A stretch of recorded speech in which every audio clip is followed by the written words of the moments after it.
evening and welcome to the First Time Home Buyer Show. I'm your host, Esty Klassen. And as you know, the show is exactly that. It's talking to people who have either bought their first property or to us who would like to buy our first property. And tonight we have the head of home loans and affordable housing, Xoli Ndwandwe. How are you this evening? I'm very well, Esty. Thank you so much and good evening to the viewers as well. Thank you so much for taking time out of your busy schedule and speaking to us this evening. And I think we're speaking about such an interesting topic, which is the banks. And this is such a daunting task for me in particular, because it's either the fear of talking to the banks or really just the terminology that comes with your banks and the words they use, which I in particularly don't understand. So that really brings me to my first question. Maybe you can help us. What are some of the obstacles or mistakes that one makes before applying for a home loan? Thank you, Esty. I'm hoping that by coming through to this show in this platform, I'm bringing the bank a little bit closer to people. That way people stop seeing us as those intimidating institutions, but have courage to engage with us in future. There are four critical things that first-time home buyers need to be aware of for them to be able to navigate their journey. And these literally link to the four mistakes that people would typically make that are first-time home buyers. One of them is not being pre-approved. It's very important. I'm going to elaborate on that a little bit just now. The second one is not understanding their credit profile or not having a good credit profile. We'll also expand on that a little bit.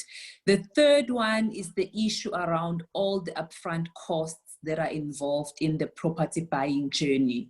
The fourth one, it's location, location, location. If you don't understand the dynamics of your particular location, including the valuation, you are likely to make costly mistakes. Right. So with these four important factors, like you said, you touch up on one in particular, which is our main focus today, being pre-approved. What does that even mean? I mean, I get from the gist of it, being pre-approved means, does this mean I'm one step closer to qualifying? What does it mean exactly? It actually does mean you are one step closer to qualifying, but more than anything else, it gives you knowledge and therefore it gives you confidence to engage with the process a little bit better. It also gives confidence to the people that you are interacting with in the markets, the various stakeholders, so such that they are able to take you seriously because they know that you are a serious buyer. So basically, being pre-approved means before you've gone out there, you've taken time to get a sense of how much it is that you qualify for when it comes to buying. I normally say estate agents and developers don't want to deal with time wasters, people who actually don't even know how much they can buy for. But also, it's just not recommended for you as a consumer in any case, because you might be looking at a 500,000 rands property. Meanwhile, actually, you are a 300,000 rands kind of a buyer, or you're wasting your time at a 500,000 rands property when actually you can afford to buy for 900,000 rands. So being pre-approved talks to the various tools that most of the banks now have these tools where as a buyer you're able to engage with. Most of them are online. Ours as Nedbank is online as well as on our Money app, where you can go in, put in your details. The tools are so advanced now in the sense that they are able to tap into the credit bureau. I spoke about a credit score earlier. So they're able to tap into the credit bureau and see exactly what your affairs look like. The tool will then also be able to give you an indication of whether your score qualifies you to buy a property. Second one, it will give you an indication of how much affordability do you have, which then tells you how much you can spend per month. The tools are so advanced. Now we're able to even calculate the costs for you. When we've told you how much you qualify for and we've told you if we require a deposit from you, the tool can give you that. The tool will then tell you how much costs are involved in a property that costs in that particular value. I've got one better. I was talking about location earlier. The tool can even give you property valuations for properties in the price range where you're buying. How awesome is that? Yeah, and I think it's so important because one of the main things which I learned from last week's kind of webinar was, what is our motive for buying? And a lot of young people, it could be financial freedom or just to start, you know, a home with your family, etc. And you spoke a lot about credit score. And at this age, I think I don't even know what my credit score looks like. So I think I want to kind of delve into what is a good credit score and how do I know what it looks like? How do I find out what my credit score is? Fantastic question. When we talk about a credit score, people's level of knowledge are not the same. You get people that have learned a little bit about it and they obsess a lot about the number itself. What I want to tell people is what's more important is what your score says more than the number, because the number, depending on what institution you approach, they look at the number differently. So as a consumer, as you go about your day-to-day activities, borrowing money, repaying the money, opening a clothing account, taking a credit card, buying a car, you are leaving footprints that all the lenders in the market collate that data and send it to a credit bureau. A credit bureau then aggregates that information such that whenever someone wants to lend, they will go pull out your record at the bureau to see how you have handled your matters where money was given to you by an institution and you were meant to pay it back. So it's very important that where you've taken debt, you stick to the terms of the contracts. If the agreement is that you repay the money on a monthly basis on the first day of the month, you don't make it a casual thing. Next month I'll pay on the 5th, this month I will pay on the 3rd, because those behavior creates an impression that you are not a consistent payer. It creates what we call a payment profile. So you must honor those commitments, pay on agreed dates, and make sure you don't miss payments at all. The second most important thing, do not shop for debts that you do not need. We don't say debt is bad, but we say the debts that you have must be healthy debts, especially because in compiling a score, we still need to see your profile. So if you don't have debts at all, we don't have a way of knowing how you behave yourself when you've been given debt. So it's important to have a certain level of debt, but it must be debt that you definitely need, and you must handle it well, and you must make sure that you handle it healthy. Sometimes people, just because they got a call from a campaign manager somewhere saying you qualify for this much now, they go on and take it. You take debt when you need it because it all goes into your credit profile. And then obviously there are certain things that one should definitely guard against.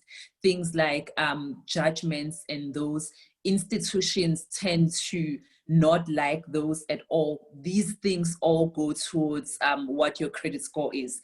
The bank would then take your credit score. Your credit score determines even the interest rates that you will actually be charged when you apply for your mortgage. So we all want to pay the best price possible. It helps if you've got a good credit profile because it determines a better price for you as a consumer. Credit score, very important.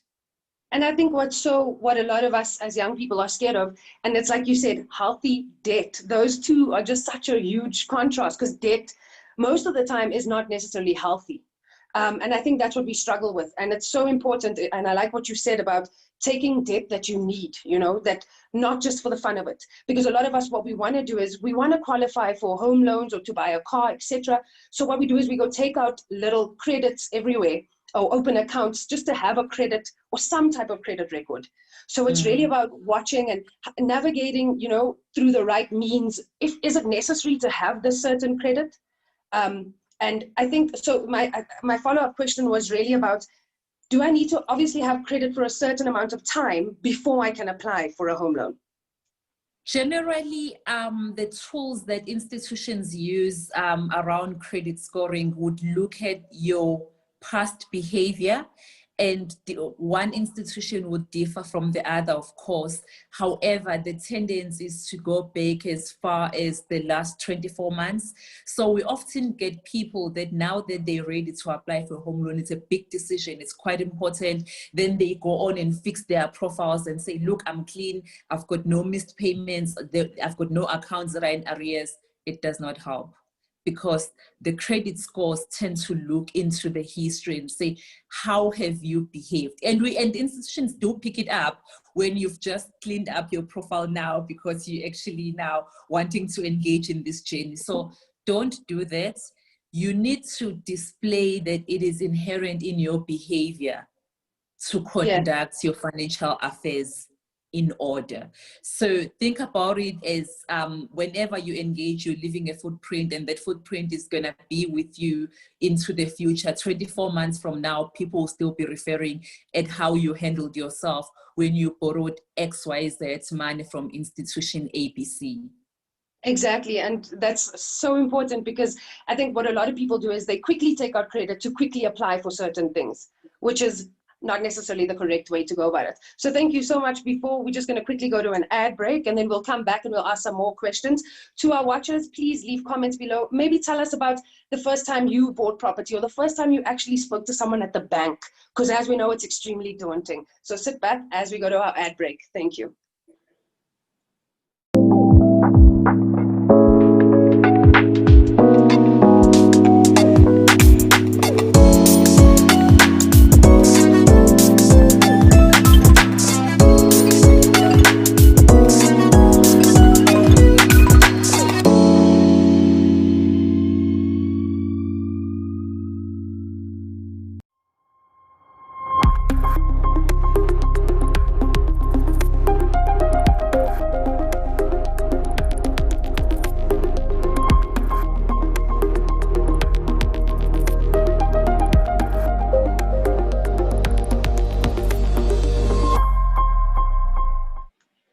Good evening and welcome back. As you know, this is the First Time Homebuyer Show, and we're joined with the lovely Xoli Ndwandwe. Thank you so much for coming back. And I think what we want to go into, and the main part of this discussion, is the pre-approval home loans, Xoli. So maybe we can move to your personal experience and how you went through this journey and the process of being pre-approved and getting your first home loan. I was so hoping you do not ask me that question. It's such an embarrassing one, especially because I work for a bank myself. So it's a very interesting story. I bought my first property in 2005. It was my first year of work. I had just finished varsity, but I kind of, I've always been in love with property as an asset class, and property as an investment and as a way of creating wealth, maybe a first step towards creating wealth. So I was quite adamant that I was going to buy a property before I can even buy a house, or before I even get used to spending my salary. However, back then, I don't even know if we actually did have pre-approval tools or not, but I didn't even know that there was something called a pre-approval. So I literally started calling estate agents around an area where I wanted to buy, and it was Northcliffe in Johannesburg. First year of employment, very funny. And these agents were taking me around, showing me various properties. And when I was ready to sign an offer, the one agent then says, "So how much do you earn?" And then I told her. I could see she literally wanted to hurt me.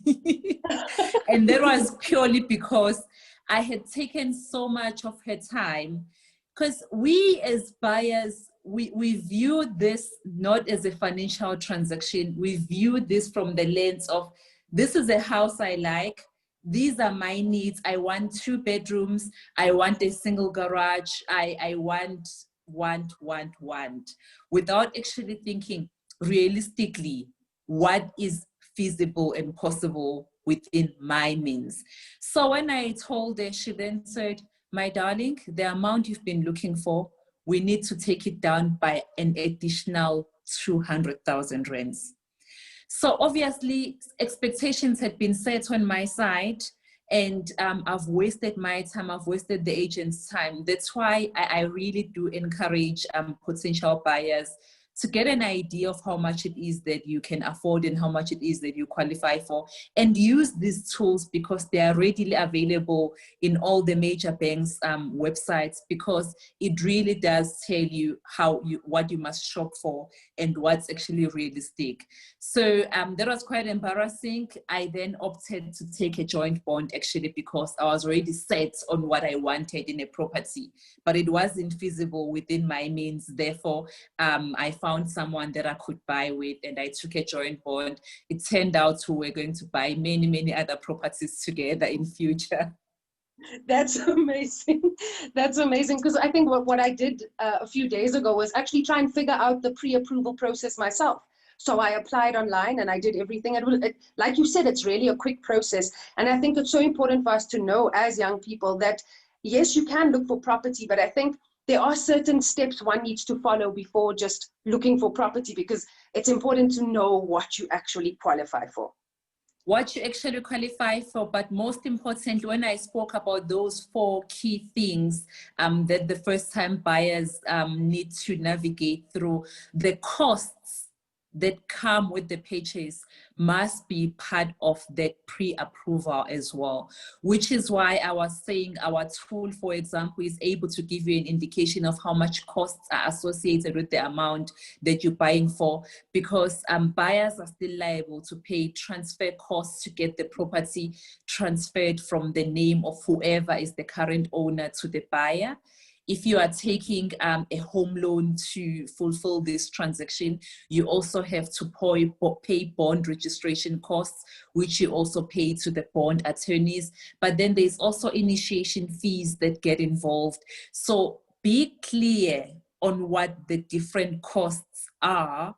And also bear in mind, depending on the loan amount, depending on your credit profile, depending on the various economic circumstances at that particular time, lenders might also require you to pay a deposit.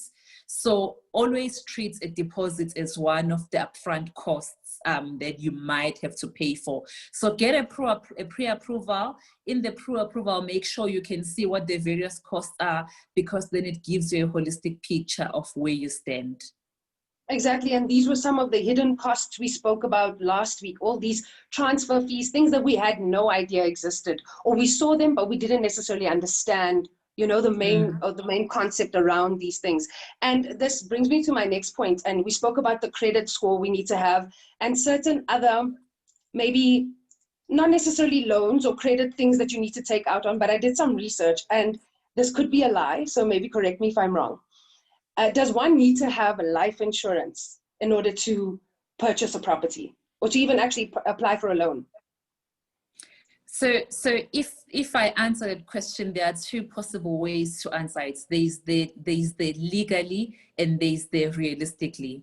So we do not force a customer to have life cover or life insurance when they buy a property. However, we always say it is highly recommended, because in the unfortunate event that one passes away, you want to be comfortable that the assets, which the property is, that the assets is safe and secured. So you don't have to, however, we generally do recommend that one does that. You do find consumers that have a lot of other investments and they are comfortable that their property will not be at risk in this unfortunate event of death. That's also fine. However, you must think of it as a long-term exercise, and I spoke about it as being something that you do to create long-term value and all of that. So you don't then want to find yourself having to sell your property prematurely, because property investments is a long-term game. Exactly, and I think, again, you said you were 25 when you bought your first property, and I'm a little bit older right now, and I myself don't even have, you know, life cover. So I think it's not necessarily the first thing graduates or young people think about. And like you said, it is really important to have it, because what happens if the inevitable is, you know, that we're all going to leave someday. So, I mean, again, just to touch up on, or kind of connect these two to last week's conversation and this week, is really, last week we spoke about 5 factors that are really important, and you also touched on them this week. And again, I'm going to repeat this, that going to the bank is so daunting, and speaking to you, you've made it extremely comfortable. And what I took away from last week is really just to have your motive for buying property. Maybe at the age of 25, your motive is financial freedom, or just to get out of the house. So I'm sure when you bought your first property, you briefly spoke about it. What were some of the other mistakes that you made? Yes, you didn't know about pre-approval loans. There might be other aspects that you did not know about that you can maybe advise us and that we can look forward to. So interestingly enough, the costs was another one of them. So I didn't know. So luckily I was given 100% bond, which means that I could actually get a loan that covered the purchase price fully without me having to pay deposits. But I didn't realize that they were actually the additional cost that I spoke about. But of those costs, the most painful one for me was the estate duty. The property we ended up buying as our first property actually fell outside of the threshold where you don't pay a duty. Currently in South Africa, that's R1 million. Properties below R1 million, you just pay the 2 attorney costs I spoke about, as well as initiation fees. You don't pay the estate duty, which is really encouraging for first-time home buyers. So it turned out I was not able to cover those, and we had to scratch around and try to find ways to make that possible. The second one, for me, this one would not be a mistake really, but it's more of an observation that I've made, that a lot of people don't pay enough attention or spend enough time understanding the location and the different dynamics that drive the location where you buy. We often speak about property being an asset and an investment and something that grows in value over time. However, location plays a huge role in that, because you may find yourself buying a very nice house which meets all your requirements. However, the house is not in a location that's set to grow over time, and that might mess around with the possibility of your property growing in value. So understand the location, know what amenities around, and know what it is that would help you sell the property easier in future when you want to sell and upgrade. People would typically look for properties that are in close proximity to transportation facilities, properties that are in close proximity to schools, properties that are in close proximity to shopping areas, and all those things. All those things play a huge role, but also use the pre-approval tools to get an idea of what property value is associated with the house you want to buy. The banks will typically give you a free property valuation reports. You are able to access those via the pre-approval tools, and make sure that you pay an amount that makes sense for the value that these valuation systems associate with the property. Yeah, so all of this is such a mouthful, and what I take from this is really it is a kind of a slow process, you know, and it's a step-by-step format we need to take. And every week I might ask a guest what their biggest mistakes was, but you clearly are a property enthusiast. So maybe you can tell me how some of the rewards, you know, looking at the positive light in earning property or buying your own property, sorry. Sure. So I see first and foremost property as something that gives you shelter, security. It's your pride and joy. It's a home. and a lot of first-time home buyers, especially people that meet my profile, grew up in families where it's not a conversation that was spoken about around the dinner table, and you never got exposed to property as a form of creating wealth. So apart from it being security, shelter, and a home and your pride and joy, you also need to think of it as something that gives you leverage. So if you want to go into business, you now have an asset and you've got something that you might want to put up as collateral, for example, or it just simple appreciates in value and you're able to sell it for a higher amount than what you bought it for, taking into consideration the cost, and you've made an investment, you've actually made a return. There are also people that would buy properties and not necessarily live in it.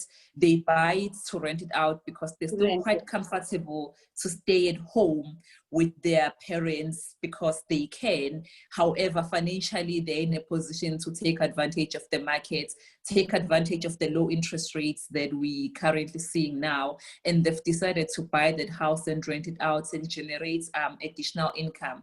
Those are some of the benefits of owning property.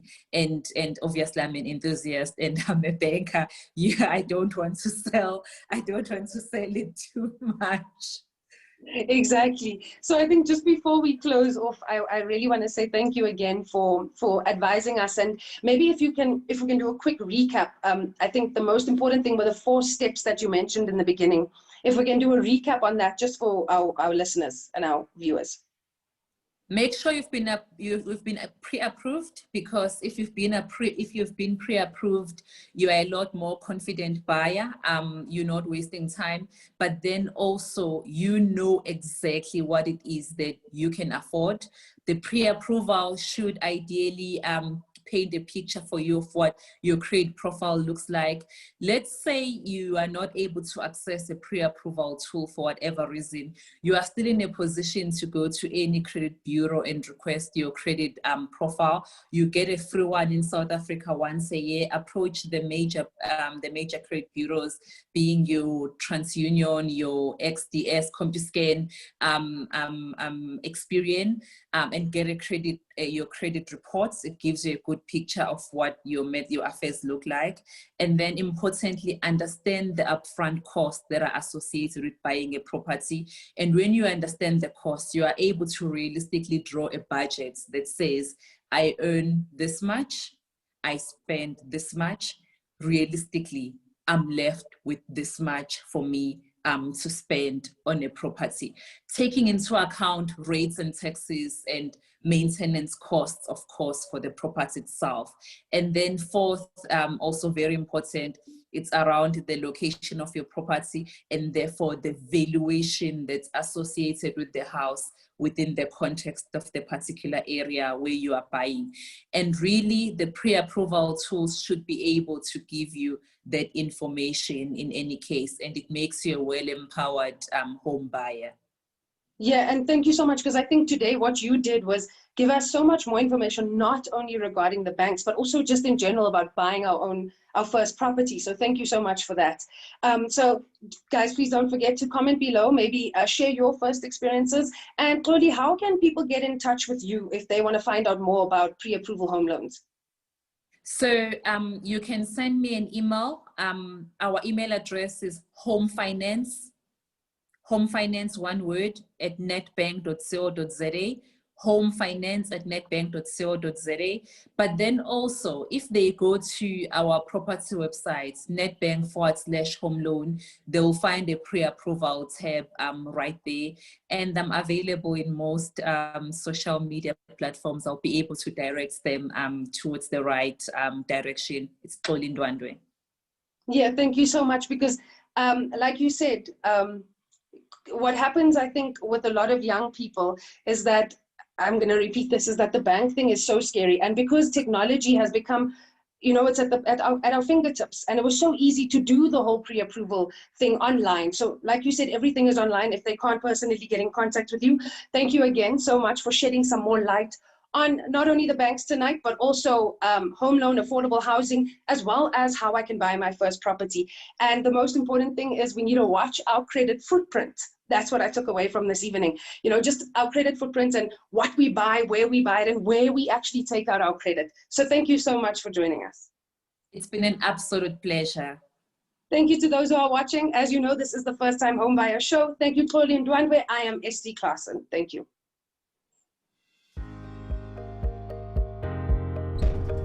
Welcome to the first edition of the Private Property Podcast. As usual, we'll be bringing you experts to help us navigate this COVID-19 crisis, whether you're a landlord or a tenant, or somebody perhaps even looking to get into the property market and don't understand how this crisis is actually going to affect your property journey. Yes, we certainly do find ourselves in very, very interesting and very unique times.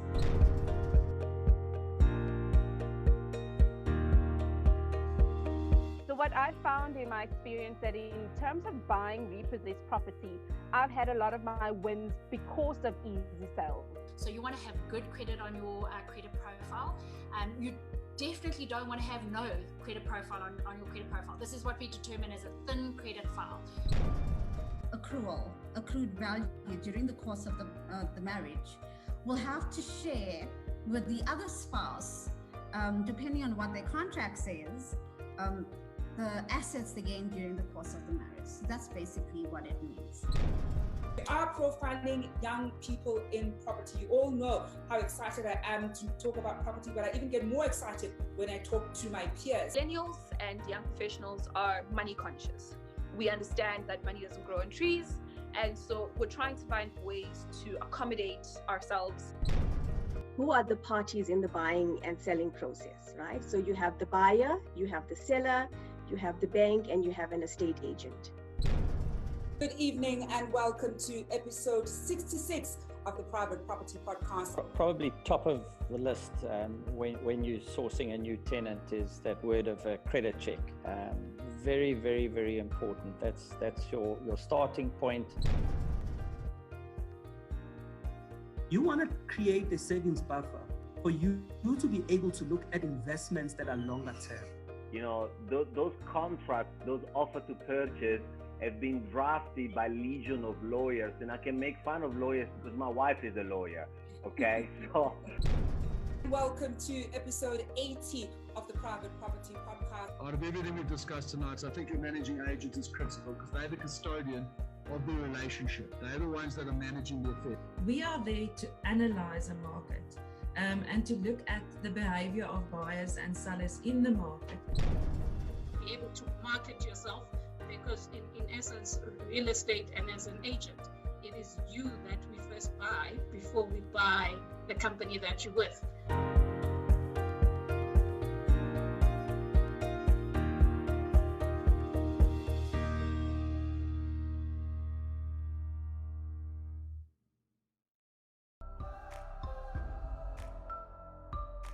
Hi, I'm Brian Kepper. I'm a 10-time South African motorcycling champion. My family and I have chosen to live in Fourways. There's some really great suburbs in our neighborhood. There's a lot of families living in the surrounding areas in places like Lone Hill and Cedar Lakes. What draws people to Cedar Lakes is that it's so close to the Broadacre Shopping Centre, Cedar Square and Fourways Life Hospital. Lone Hill is a major draw card for many families. It's got some great smaller commercial centres and some fantastic schools like Crawford College.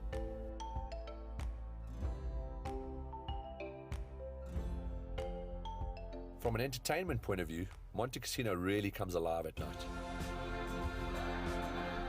There's so much on the go and there's an incredible energy in the area. Our family just loves the fast-paced lifestyle that Fourways brings. But honestly, the thing that attracted us most to this area was the active lifestyle that it offers. As a family, we've chosen to live in Fourways because of the lifestyle and convenience, and this is our neighborhood.